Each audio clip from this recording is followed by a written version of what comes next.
আমাদের ভ্রমণ করতে গেলে ওর নিচে ড্রাইভ করতে হবে। ড্রাইভ করতে গেলে একটা তো ম্যাক্সিমাম একটা হাইট আছে, সেও নিচে নামবে। আমাকে টার্গেট করতে গেলে তাকে নিচে নামতে হবে উচ্চতায়। আগে তারপর সে আমাকে টার্গেট করে আমাকে মারবে। কতটুকু একদিকেই দৌড়ে বই রয়েছে। এটার মধ্যে যে টার্গেট থাকে রডে বাস্ট হলে দেখা যাবে সে বিমান হোক আর মিসাইল হোক ওটা পার্টিতেও ধ্বংস হয়ে যায়। এই যে মাথার মাথার ফাঁক দিয়ে না জি যাবো, সেটা আমাদের অপারেশনাল গান। এখন ছয়টা গান আমাদের অপারেশন বঙ্গোপসাগরে যাই আমরা। আমাদের নদীতে আমরা যদি কখনো চারটা জাহাজ দেওয়া করি, হ্যাঁ ভাই, যখন যেটা দরকার পড়ে। এটা হচ্ছে আমাদের 6 কিলোমিটারের বেশি ম্যাক্সিমাম নেই, 6,300 মিটার। হ্যাঁ আমেরিকা তো অবশ্যই যাবে আমাদের।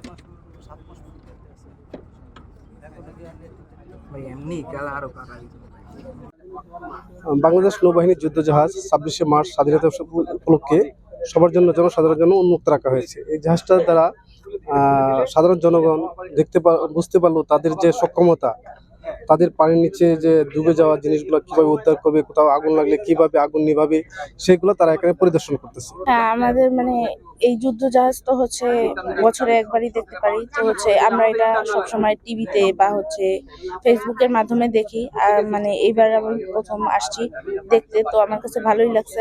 আব্বু আম্মুর সাথে যুদ্ধ জাহাজে আসছি, দেখে খুব ভালো লাগলো। শাসলো যে মানুষ কি করে উদ্ধার করে, বড় বড় জাহাজ দিয়ে ডুবে যায় না, এটা যে উদ্ধার করে এটা দেখছি আমরা।